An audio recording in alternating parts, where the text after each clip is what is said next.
Hello Year 4, it's Mrs Willis here again.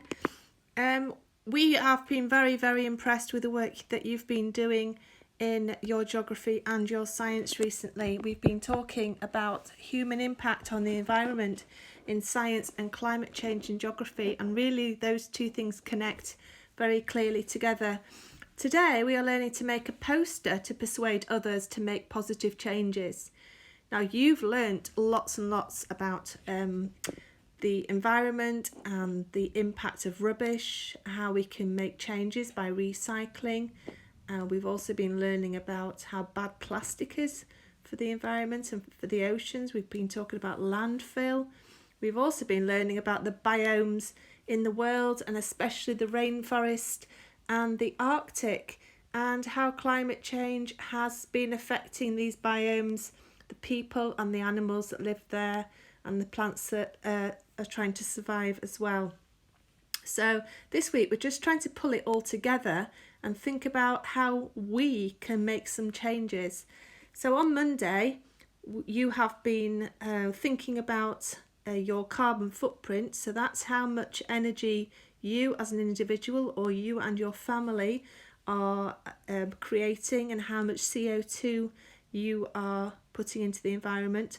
And we made a pledge on Monday to think about a way that we could make a positive change, and we talked to our friends about that in form time. So today we are going to try and make a poster. We are going to make a poster that passes on the message of something that we can tell people about that will help them to make a positive change to the environment as well. So it needs to send a nice clear message. Your message needs to be nice and simple. Try not to write too much, because it ends up being just a very busy poster and you might not get your important message across. So you could try and make a very big message like the one here, save the planet, which is what we're all trying to do all together. Or you can try and keep it more on an individual level, asking people to remember to recycle and take their litter to the recycling station. Telling people how they can save electricity by remembering to switch off the lights in their home when you leave a room, or remembering to switch off the TV if you're not watching it. These are some posters that are a little bit more general. So about the planet as a whole, save the earth. A beautiful blue and green earthly colours there to pass on that message. This is very specific to the Arctic.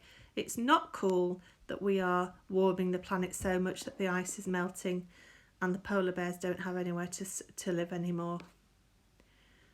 We need to let people know that plastic is a bad thing. Say no to plastic, especially single-use plastic like water bottles. And this is an interesting one. If it's melted, it's ruined, showing an ice cream that's melted, but also looking a little bit like the earth. This is again a little bit, very, very much to do with the Arctic and what's happening in the Arctic. Stop climate change. A very simple picture, and a polar bear looking very, very upset and disheartened. Make Earth cool again. Thought some of you might quite like this one. Again, the blue and the green colours make it really environmental, and I like the sunglasses, trying to make it cool again because we're warming it up too much. Another one, stop global warming, showing the whole planet melting. And then we've got a couple that have been drawn by children that I think are really good as well. Recycle, it helps the earth, showing people putting their paper into the recycling bin there. If we slow down climate change, we will have a beautiful world. That's a nice message for everybody. And then this one is a very sad one, because we've got some very miserable looking sea creatures. Maybe there's a lot of plastic in the ocean, but it's also talking about air pollution that's sinking into our oceans and making acid. It's not something we've really talked about, but it's another reason why sea creatures are struggling to survive at the moment. So we want you to come up with a bold message that you can pass on to somebody else, and make it colourful, make it interesting. Maybe use capital letters, because that helps in posters to persuade people if they can see nice bold writing. So design it, colour it on plain paper, and then upload it to Teams, and your teacher can see what you've done. And it's the end of our work on our geography and science, so make it really good. Thank you very much, Year 4.